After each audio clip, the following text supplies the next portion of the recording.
Who's in charge here? First one to speak, Sonny. I think we're waiting for Corey, aren't we? I think Yeah. so. That's what I thought, that Corey would. I hope Sure so. don't know the answers. Either that or we can all I- go get a beverage and wait. I for don't him. even have the right questions yet. That's why I thought I should be here. I just want to make sure I understood what he was saying in that really I great know. presentation. I tried to take some notes, but I don't know if I just want to make sure I got it down. It's a great video. That was really helpful. Yeah, where did he say that was? Did he On say the that was on Global the- Impact Group website. Oh, okay. There we go. We were hoping you'd show up. Well, since I opened the breakout rooms, I had to be unhosted and then assigned to actually make it in here. So, Oh, okay. so welcome everyone. Love to hear any thoughts and anything you would like to chat about as far as tech tips and questions. Well, Corey, can I just ask you a really super quick review to make Yes. sure that I understood? So when my club has done hybrid meetings, it's been really terrible. First of all, nobody can hear the people. First of all, the screen where people are is the TV screen is way up on the ceiling. Okay. So you can't see anyone, right? They can't see the people in the room and no one can hear each other. So that's fun. So what I'm hearing you say is, first of all, don't put the screen way up on the ceiling where everyone's a tiny little square. That's Okay. correct. Yeah. So in other words, you want a actual screen, like a big screen in the room? Well, I mean, your venue can have an LCD screen, but having it high up where everybody can't see. The other way to deal with that is that have your Zoom master and your tech setup put that screen on speaker mode as well. At least that way, when your individual people who are zooming in ask a question, you can see them full screen. Oh, got it. So we've never had that. So you need a so you need a person on a laptop. Yeah, so that's one of the keys to a good hybrid setup is having those three different, input devices, those three different Zoom accounts. They don't always have to be laptops, but the setup basically is you have one that is hardware oriented. It's everything that goes in and out. You have one that's your Zoom tech that makes sure that people online don't get missed. And then you have something that's dealing with the speaker, presenter, president at a podium or wherever that takes place. The key there is having those three separate devices for input. Otherwise, you run into too many back and forth and things like you said, everybody's tiny on the screen. And Okay, but here's the thing about the microphone that I don't get. It was very confusing because number one, first of all, you're saying have, which we don't have, is like some, whatever this is, a Blue Yeti big microphone. Okay, then there was a comment that you made, make sure that everyone's audio is off. So how do you use that mic? so there were 4 different setups suggested.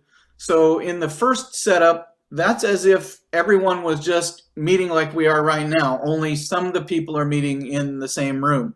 Now, when you get multiple people in the same room, all on laptops or iPads or cell phones, only one of them is going to be able to have their audio on.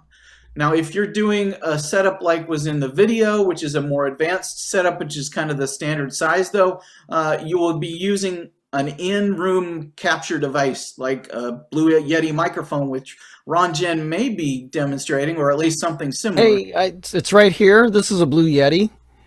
I just happen to have it on a boom, so it's not on the table. So this is a Blue Yeti, and what Corey was saying is right now it's facing my mouth, but it can also capture audio from the back if it's turned on. So it's a multi-directional or single side Yeti or microphone. But isn't I'm that sorry gonna- I'm sorry to just dominate this whole thing, but let me just ask one more question. All right. So am I confused in that people were sitting in front of laptops and everyone was looking at the Zoom screen? So yes, that was a club with only 13 members. So they had 4 people that were there in person, and then everybody else was at home. So that's a Were they small all size- looking at the Zoom screen? Correct. Just like we are right now. Okay, so if everyone brought a laptop, they could actually just see it. If you have a small group, yes. But then you So- get into bandwidth issues, don't you? You do get into bandwidth issues depending on the venue, depending on somebody's, bandwidth will be an issue in some venues. Absolutely. Like I said, that tends to work in clubs or 15 people or less, or in committees where you're going to have 15 people or less. Anything above that, you want to look at the standard or small setup for your club. So, Thank you so much, Corey, and also Ron. So, Sandra's Corey, can had her I- hand up for a while. Yeah. Well, I want to add to part, I have a question, but I want to add to that. The reason why people would have laptops in front of them when they're in the same room is because the people at home want to see who's in the room. And if you only have one laptop in a room with 5 or 6 people, you can only see one person and you're missing people, because I've been to those meetings and I'm like, I can't see anyone. I can only see one person. So that's the reason for that. And my question is, I need a suggestion on a good projector that works with like a device, an iPad, like a Bluetooth type situation for a projector. Mm-hmm. The one I recommend is typically Epson. They're a pretty good standard projector. They're very portable. They tend to have a long lamp life. And, they come in all kinds of price ranges from a couple $100 probably up to $1,000 or more. But Epsons are pretty reliable. I don't recommend a model because those models change every 6 months or so. so can you discuss the issue of bandwidth and how you suggest if we don't have adequate bandwidth or can't get any, how to solve that problem beyond moving venues? Well, yeah, David, I will, and Lee, I will get your question right after that because I see you actually had your hand up, but I think I'll jump in on David's all right. question. Yes, so there are a few things to look at. One is, you want to partner with your venue and say, hey, we are happy to be back, but we do have some new requirements now. Whenever possible, try to get hardwired Ethernet access. Most hotels and bigger venues actually have that. If you meet in a restaurant, that may not be an issue. So then, you'll have to look at their Wi-Fi and how many devices you can actually keep active on it. From that point on, then you start leaning on club members and saying, hey, who's got a good cell phone plan with a strong bandwidth, who can power one of our devices off of that? And you use, and maybe you've got somebody who's AT&T and somebody who's Verizon and somebody who's another company. And so therefore you're using different companies' bandwidths for different devices. So between those, 2 or 3 options like that, you should be able to cover what's needed for this kind of meeting. Does RI have any kind of agreements with some of the phone carriers to get like a hotspot on a good price? Yeah, no, unfortunately, there's nothing like that. Okay. I mean, that really kills it for us because we've talked to our provider and they're just like, no, sorry, we don't have it and we're not looking to change anything. So that's your venue has said that? Yeah. Okay. We tried to work with them, but they don't even know some of the passwords to their Wi-Fi system. So it's really a problem. I tried to put a range extender on there, all sorts of things. And I said, what's the password? Oh, well, try this one, try this one. So, so I did find out with my cell phone, yes, I have adequate power bandwidth, but its problem is that I need more than one to drive. David? Yeah.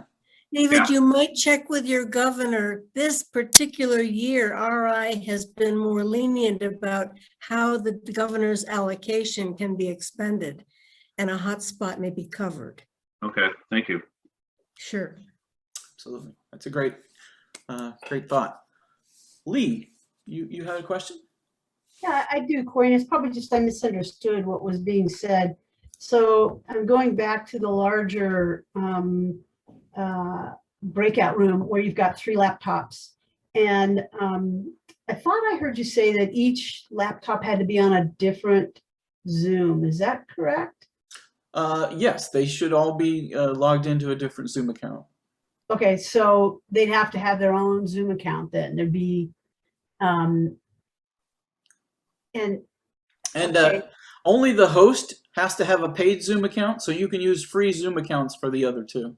Okay, because you wouldn't have anybody else joining those other Zoom accounts. It's just the other 2 technical people that are dialing into the president's Zoom account. Yeah, so the only paid account needs to be the host account, who your Zoom master would be then managing that paid account. Okay. So the Zoom master has to have the main account. Yeah. Okay, and then the president and the other, I forgot the other person.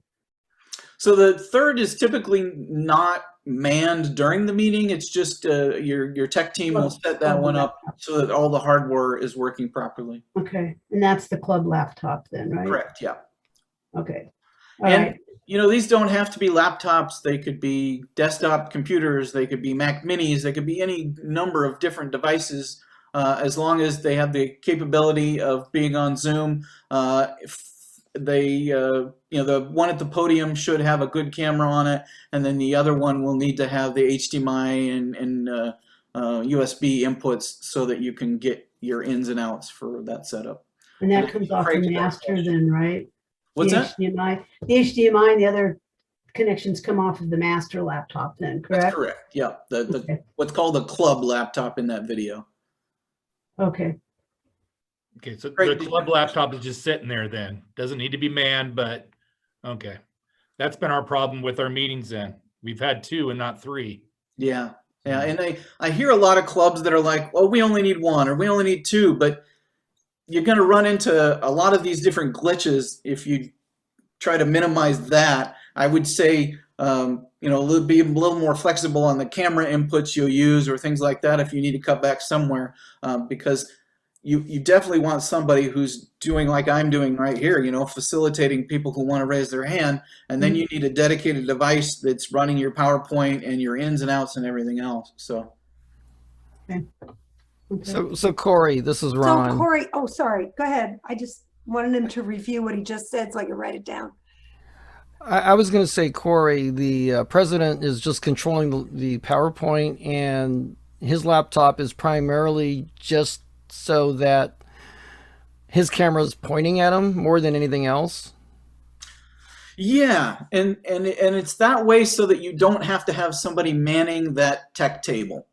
So if you had a club computer with a video mixer, say a Blackmagic design device that can take multiple camera inputs, you could technically have a camera and a mic podium, and you need another laptop logged into Zoom. But you would need a tech sitting there at your club computer running all of the audio and the video and doing your switching. Well, that's what I wanted to ask Corey. So what does the club laptop do? Then you say make sure all the hardware. Yeah, yeah. So what do you, that's what I wanted you to review. Yeah. Let me. Can you pull up that slide? I was gonna say, let me pull up that slide and go to the port of the video, just to.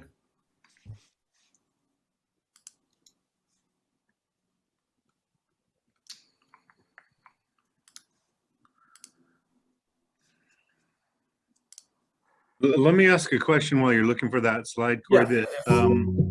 We've had this mostly hammered out through trial and error, but the sound for the Zoom participants has always been bad. And we have a mic kind of like this one that Ron's shown, but I'm not 100% sure it's omnidirectional. Okay. Anyway, do you place that in the center of the room? Is that kind of the placement on that? Yeah, you would place that in the center of the room, and I mean that type of microphone works good if you've, say, got 15 to 30 people in the room in person and you're not eating meals or having side conversations at the same time. If you're doing anything else, or if you've got a wait staff that's going to come in and clean, you know, one of the things I suggest is that you work with the wait staff if you're definitely going to have meals, and you either say, hey, there's going to be a 5-minute window where you can come in and you can clean dishes and things like that, and then we're going to start our formal meeting, or you say, hey, we're sorry, but no cleanup until after our meeting is over, because that waitstaff will probably make more noise than you will actually make when you're eating. The other side of it is you also want to be conscientious of things like potato chip bags and any sort of snack sounds or water pitchers with ice and things that somebody might grab in the middle of a meeting. They're going to make a whole lot of noise if you're trying to use a mic like the Blue Yeti mic. If you are in a situation where your venue demands meals and you're very widely spread apart and things of that nature, then you probably want to look at some wireless mic options and a mixer to handle the audio that way. And typically you'll move towards that as you get to bigger meeting sizes. Say you've got a club of 200 people and you're going to have 50 or more in the actual in-person meeting. You're going to have to manage that technically different than you would your average size meeting. Have you guys seen the videos put out by the YouTube videos put out by District 5950? They have 2 excellent videos, YouTube videos on hybrid meetings that really set this whole thing up and show you how to set it up. Yeah, I did not use that because not because they weren't good, but they're a little audio heavy, and Yeah. I want people to understand the general setups versus getting technical on the audio and things like that. Yeah, I've been in the media industry for 20 years, and I know that technology changes so fast that anytime you try to explain to somebody, use this device and set it up this way, somebody's going to go, well, my laptop doesn't have that input, or I can't find that device on Amazon anymore, and all of a sudden they think this type of thing works. So they want to understand their concept, and then the district, you know, the zone has tech teams, but your district should probably have a tech team as well that can help individual clubs through how they manage this, Gotcha. this kind of setup, especially going past the basic type of setup. So here is the slide. And as you can see, you have 3 laptops in this setup. Like, again, those could be 3 computers. They do all need to be on Zoom. One of them is has your input for your projector, your screen, your input microphone, your input camera, as well as the output to the speaker that the in-room viewers can hear the people that are on Zoom. You want that one set in speaker view. You want your host laptop set in speaker view, and then typically your Zoom Master would be set in speaker view as well. This is the most effective and basic of setups for a club in the 30 to 50 member range. Hey, Corey, this is Ron, and I could see using a Blue Yeti central mic for a smaller venue, and I was thinking about you know, the standard remote mic with a Sergeant of Arms runner running around the room, handing it for better audio and muting and so forth. Yeah, so again, what you'll need there then is the wireless mic, and you'll need an audio mixer. And so all of that would go into that same club laptop in the place of the Blue Yeti system. This system was designed for some of the pushback, which says, hey, we can't afford to do this sort of hybrid meeting thing. This system is less than $200 as long as you already have the laptops. So that's the recommendation for that. Again, I think that a lot of clubs will start to outgrow this size of a system and find that they want to do audio a little bit differently, and then they'll need to look into mixers and things like that. But you can say Blue Yeti mic, or you could say audio mixer with wireless mic or lav mic or podium mic, and it'd all be the same thing. Hey, Corey, just a really quick clarification. So the club laptop, the speaker is for the voices of the people on Zoom. Correct? Okay. The projector is projecting the people on Zoom onto a screen. Correct. Got it. But because this is a hybrid meeting, anybody who steps up to that Logitech webcam or the person who's speaking at the podium are part of that, what's projected on the screen. So it's not just people at home that get projected on that screen. Everything takes place on that screen, just like we are right now. Dick, you got your hand up. Yeah, at a recent district conference, several of the people were talking about the OWL setup. Could you talk a little bit about that and the pros and cons? Yeah, anybody still need this screen up, or can I stop my share?